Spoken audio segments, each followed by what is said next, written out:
Well, because so we're going to take a little journey back in time. The first thing about your history is that your parents weren't born here. You were first generation American, right? Right. And your father, Benjamin Kraftsow, whose later name was changed to Benjamin Kraft, where was he from? Vivian, he was from Kennebec, Russia. He left at the age 19 to avoid being conscripted into the Russian army because he was Jewish. He felt either that or else I'll be exported to Siberia. Yeah.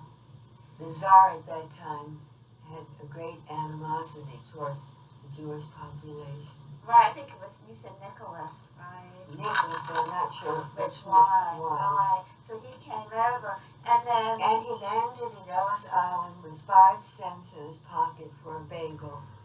That was all. Yes. Oh my goodness! But I think I remember you told me that he was lucky he had 2 relatives in the area, right? Yes, he had his great nephew William Kraft, who lived in Washington D.C., and his nephew owned Kraft and Company, clothing for the entire family.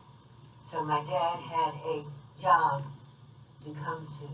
Wow, so he was fortunate. And he also had a brother Barney, didn't he, that lived in New York? Barney lived in New York, yes. Right, but he decided he wanted Uncle Barney had 13 children, wow. by the way. But how come he wanted to go but he came to Washington, and he became a collector. He did his route on a bicycle, and that was how he got his very successful career started. Wow, and then what about your mom's? Her last name was Moravec, and she was from Poland, right? Lodz, Poland. Lodz, Poland.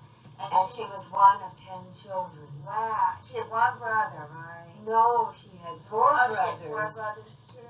And why did she come over here? She wasn't. It's debatable.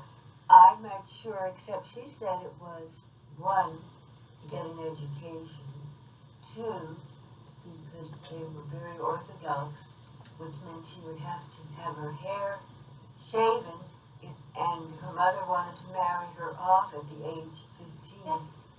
Plus, she said her mother was mean and would hit the children too much, so she wanted to get away from home. And so she was lucky, too. She didn't come over. She had relatives, right? Her cousin, Mrs. Bleacher, and her daughter, Mary, escorted her out of the country, and they landed in Ellis Island, too. And then how'd they end up in Washington? They got a house. Mrs. Bleacher had relatives in Washington, so my mother lived with her. And they had a house on Taylor Street. That's right. Right, a brick house. Red brick, beautiful She home. went into the dry cleaning business. Yes, the Marble Dry Cleaning Company, which is still in existence on New Hampshire Avenue. I can't believe your memory. And then you said your mom didn't know any English, right? And your father didn't know any English. Therefore, my mom and dad signed up for the Americanization School, and my father met my mother on the streetcar going to school. He followed her home, and Mrs. Bleacher said, "Where are your papers? You've got blue eyes and black hair. You look Irish, and you're not going to date Eva." So he produced his papers, and then within 6 months they were married. Wow, so they were young when they got married. He was in his early 20s, and my mother was 16. Oh, my goodness. At first, I think they lived above the store, right? Yes, they did. When your sister was born, she remembers that. Yes, and they had 6 children. And you were the youngest. Yes, I am. Right, and you were born December 15, 1927, and you lived at 1109 Buchanan Street, which I think is still there. Yes, it is. The house is still there. With 2 crepe myrtles in the front yard, still blooming. And the house, they still have the crepe myrtles? Absolutely. And the interesting about you is that you were born around the stock market time, and you said that once your dad was talking to you about it on the train or something, but you didn't know what it was. Let me enlighten you, if I may.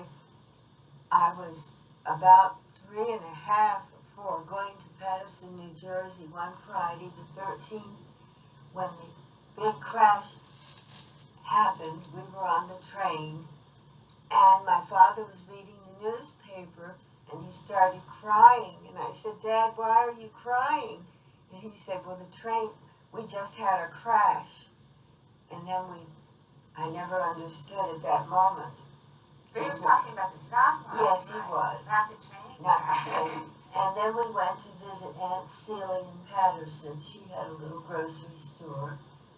And Aunt Celie and Uncle Sam had 2 sons, Max and Harold. Ah, but your daddy was crying because of the Yes, stock he was market? crying. Ah. And then, That was in 1929, I believe. right after you were born. And then in your family, it's interesting, you have 4 brothers and 1 sister. You have Murray, Lee, Fulton, Lester, David, and then you were the youngest. That's right. And I think with all the kids, your parents needed help because you had 2 maids, right, Mom? Always. Lucille. Lucille was there for 19 years, and Honey Bunch was my little nanny, and she was there for about 12 years. Wow. And who did Lucille take care of? My brothers. But Honey Bunch was just for you? Yes, just for me. And you said she was very pretty.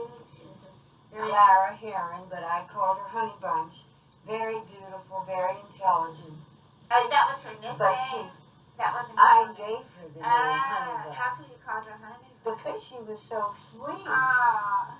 And she had one daughter, Louise, who I only met one time. And Honey Bunch never talked about her husband. I don't think she even had one, but anyway, she was very special to my family. And you said you always used to wait for her at the streetcar. Every night, I would walk her up to Georgia Avenue, which was like half a block from my house, wait for the streetcar and wave goodbye to her, and all of her maid friends were rode home together. So they knew me very well.